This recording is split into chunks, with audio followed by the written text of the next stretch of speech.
Hi everyone, welcome to my channel. मैं हूँ शिवानी। आज बात करेंगे मम्माज बॉय के बारे में। ये मम्माज बॉय आखिर कौन से लड़के होते हैं और क्यों इनको लड़कियां पसंद नहीं करती हैं। लड़कियों को बहुत प्रॉब्लम होती है मम्माज बॉय वाले लड़कों से।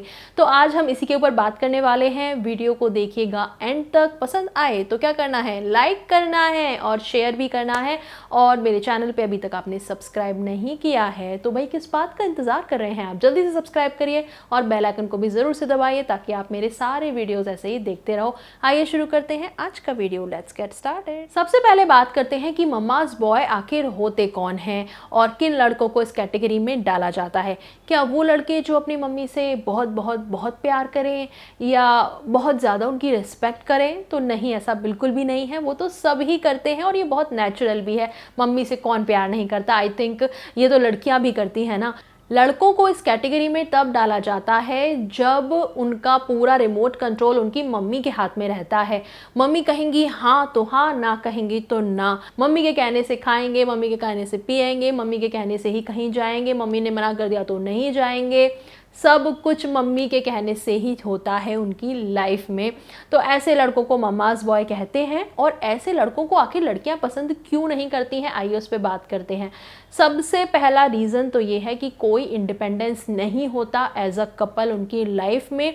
हर लाइफ के डिसीजन, छोटे से छोटे भी, बड़े बड़े डिसीजन की मैं बात नहीं कर रही हूँ। बड़े बड़े डिसीजन में तो अक्सर लोग अपने मम्मी पापा को शामिल करते हैं। मैं यहाँ पे बात कर रही हूँ बेसिक से छोटे छोटे डिसीजन, जैसे कि अगर कहीं घूमने भी जाना है घर से तो वो भी मम्मी की परमिशन के बिना बिल्कुल भी नहीं होगा। इंडिपेंडेंस नहीं होती बिल्कुल भी उनकी लाइफ में और हर चीज़ मम्मी ही कंट्रोल करती हैं।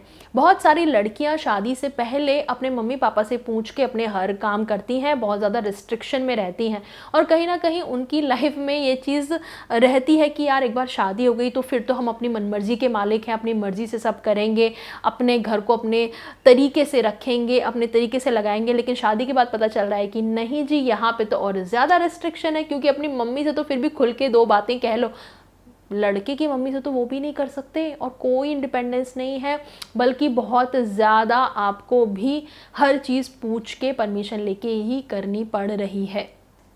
नेक्स्ट पॉइंट पे आते हैं, वो है कि कांस्टेंट कंपैरिजन रहता है मम्मी के साथ में। और लड़का जो है वो हर चीज़ में मम्मी को ले आएगा। मेरी मम्मी तो ऐसे करती हैं, मम्मी की तरह ये चीज़ क्या करो, मम्मी मम्मी मम्मी, बस यही उसका होता रहता है। अब आप एक खुद बात सोच के देखो, कोई भी दिमाग वाला इंसान होगा वो इस चीज़ को समझ पाएगा कि यार मम्मी की शादी को इतने साल हो चुके हैं, 25 साल, 30 साल, 35 साल, 40 साल, इतने सालों का जो एक्सपीरियंस लेके एक लेडी बैठी है।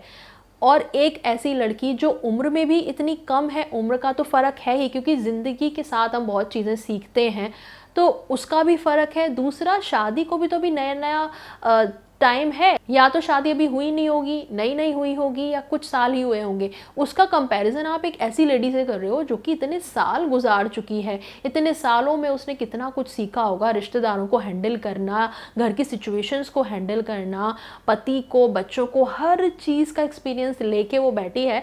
उस इंसान के साथ आप एक नई लड़की का कंपैरिजन कर रहे हो तो वो कंपैरिजन का ग्राउंड ही सेम नहीं है। और ऐसे में फिर आप बार बार उसे जब टोकोगे, बार बार उसका कंपैरिजन करोगे, तो वैसे ही उसका सारा एंथुजियाज्म कम हो जाएगा कि भैया मुझे तो कुछ करना ही नहीं। उसकी इंडिविजुअलिटी को आप ख़त्म कर रहे हो। कोई भी लड़की मम्मी 2.0 बनने के लिए शादी नहीं करती है।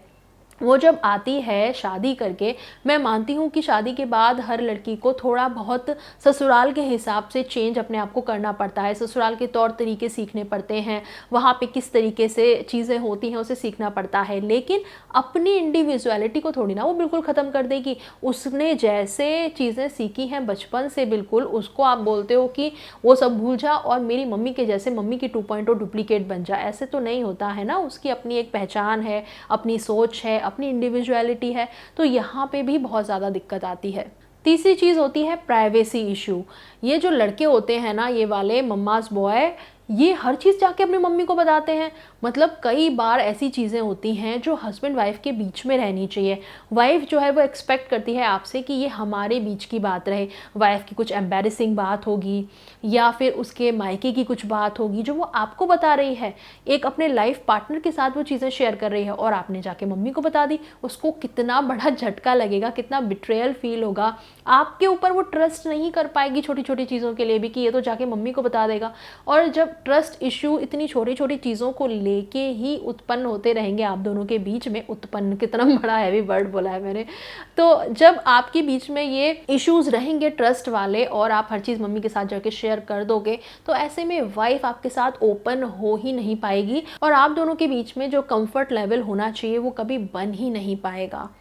नेक्स्ट जो इशू आता है वाइफ्स को, वो आता है लैक ऑफ प्रायोरिटी का, कि वो अपने हस्बैंड की ज़िंदगी में प्रायोरिटी फील नहीं करती हैं।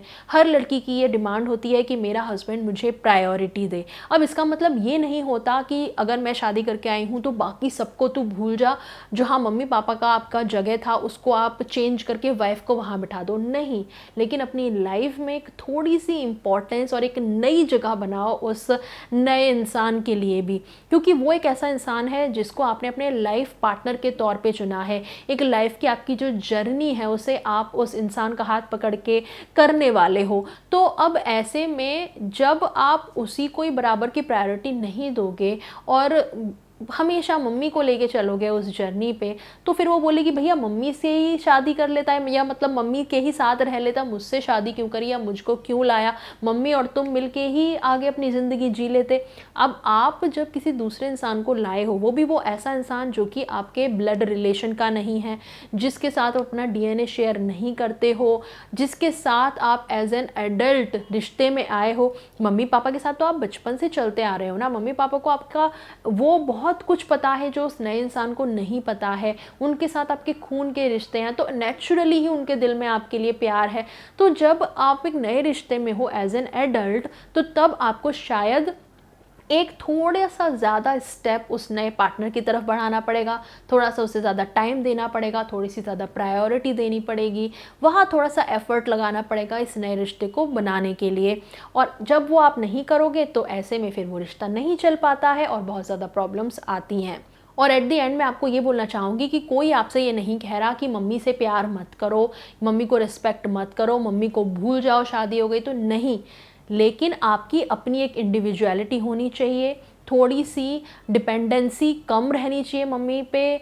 और अब आपको ये समझ आना चाहिए कि अब आप वो छोटे बच्चे नहीं रहे हो जो हर प्रॉब्लम में मम्मी मम्मी चिल्लाता था, मम्मी का पल्लू पकड़ के ही चलता था। अब आप अडल्ट हो चुके हो, मम्मी का हाथ या मम्मी का पल्लू अब आपको छोड़ना पड़ेगा और अपना इंडिविजुअल सेल्फ आपको बनना पड़ेगा, क्योंकि आगे चल के ना तो आपके रिश्ते इससे सही रह पाएंगे और आपकी खुद की लाइफ में भी आप खुद ग्रो नहीं कर पाओगे, क्योंकि हर जगह तो मम्मी नहीं रहने वाली ना। जब आप अपने काम पे जाते हो, जो भी आपका काम है, आपकी जॉब है या बिजनेस है, कुछ भी, वहाँ पे भी आपको मम्मी तो नहीं आती ना हेल्प करने। तो जब ऐसे ही आप बड़े होते हो और लाइफ के दूसरी सिचुएशंस आपके सामने आती हैं, अपनी गर्लफ्रेंड के साथ या अपनी वाइफ के साथ जब आप एक जर्नी शुरू करते हो, तो वहाँ पे भी आपको थोड़ा सा इंडिविजुअलिज्म दिखाना पड़ेगा। मैं ये नहीं कह रही कि मम्मी पापा को भूल जाओ, अगेन मैं फिर से बोलूँगी, दोनों बातों में बहुत ज़्यादा फ़र्क है। कई बार लाइफ के डिसीजंस में हमें बड़े लोगों का साथ चाहिए होता है, उनके एक्सपीरियंस की हमें ज़रूरत लगती है, कई बार उनका साथ भी लगता है। जब बच्चे हो जाते हैं तो बच्चों को आप जब बड़ों का प्यार या अपनी पूरी फैमिली का एक वो जो सपोर्ट होता है वो सब देना चाहते हो, तो वहाँ पे आपको ज़रूरत लगेगी फैमिली की, मम्मी पापा की, और बहुत जगह लगेगी। कोई मना नहीं कर रहा कि आप वो सपोर्ट ना लो या बिल्कुल उनसे अलग हो जाओ, ऐसा कोई नहीं कह रहा आपसे, मैं बिल्कुल नहीं कह रही हूँ ऐसा। बस आपको पता होना चाहिए कि आपको कैसे बैलेंस बनाना है, और हर चीज़ मम्मी से पूछ पूछ के नहीं करनी होती है। आपकी खुद की भी राय हर चीज़ में हो सकती है, आपका अपना डिसीज़न हो सकता है, और सेम वे में आपकी वाइफ का भी हो सकता है। तो आप दोनों मिलके अपनी लाइफ के डिसीज़न आगे लें और थोड़ा सा मम्मी को बोलें कि मम्मी आपने बहुत जिम्मेदारियां ले ली, अब आप थोड़ा रेस्ट करो। आप मुझे बताइएगा आपको क्या लगता है कि कैसे दोनों रिश्तों में बैलेंस बनाया जा सकता है जिससे कि वो टॉक्सिक ना लगे और बहुत ज़्यादा उसे प्रॉब्लम भी ना आए। और आपका कोई एक्सपीरियंस रहा हो इससे रिलेटेड तो वो भी ज़रूर से बताइएगा कमेंट सेक्शन में। ये वीडियो अच्छी लगी हो तो इसे लाइक ज़रूर कीजिएगा, शेयर कीजिएगा और सब्सक्राइब कर लीजिएगा मेरे चैनल पे अगर अभी तक आपने नहीं किया है तो। अभी मैं चलती हूँ, मिलूंगी आपसे अगले वीडियो में एक नए टॉपिक के साथ। तब तक के लिए बाय, टेक केयर।